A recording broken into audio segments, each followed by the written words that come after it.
Quelque chose au plus profond de mon être m'a dit que ma longue recherche s'achevait. J'avais enfin trouvé celui qui a été choisi pour recevoir le coffret. Écoute-moi attentivement, mon fils, car je n'aurai pas la force de répéter ces paroles. Je te lègue ce coffret et tout ce qu'il contient est maintenant à toi. Mais d'abord, il y a certaines conditions que tu devras respecter. Dans ce coffret est une bourse avec 100 talents d'or. Ceci pour te permettre de vivre et d'acheter un petit stock de tapis avec lequel tu pourras te lancer dans le monde des affaires. Quitte cette ville immédiatement et va à Damas. Là, tu trouveras de nombreuses occasions d'appliquer les enseignements des rouleaux. Quand tu auras trouvé un endroit pour te loger, tu liras alors seulement le premier proverbe. Tu le liras et le reliras jusqu'à ce que tu aies parfaitement compris la règle secrète qu'il contient et que tu emploieras pour étudier et comprendre les lois de la réussite contenues dans les autres rouleaux. La première condition est que tu vas jurer sous serment que tu suivras d'abord les instructions contenues dans le numéro 1. Ma seconde condition est qu'il te faudra toujours disposer de la moitié de tes gains en faveur de ceux qui sont moins heureux que toi. Et enfin, la plus importante des conditions, il t'est interdit de partager ces rouleaux ou la sagesse qu'ils contiennent avec qui que ce soit. Un jour apparaîtra une personne qui te transmettra à son tour un signe, tout comme l'étoile et ton acte généreux ont été les signes que je cherchais.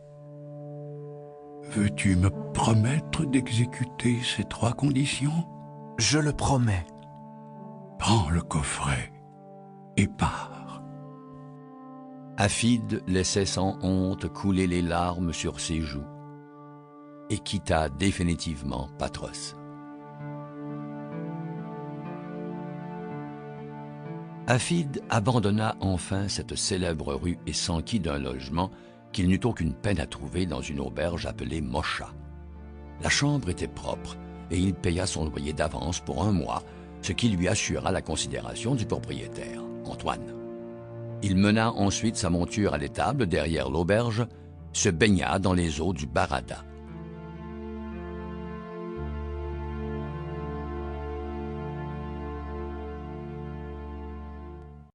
Il rentra dans sa chambre.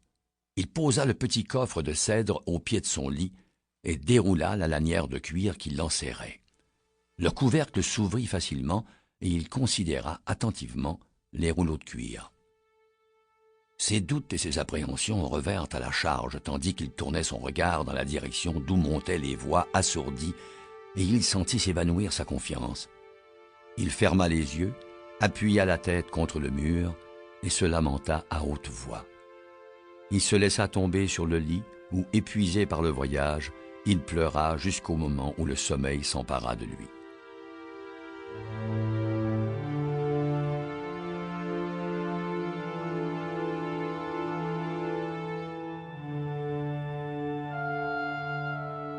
Quand il se réveilla, il faisait jour.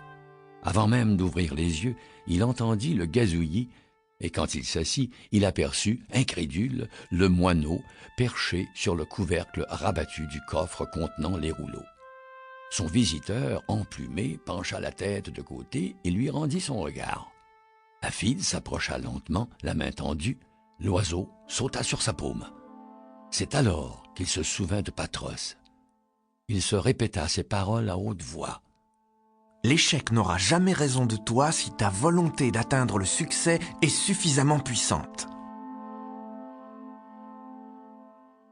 Il revint au coffre. Il avait en main le rouleau numéro 1. Il commença à lire.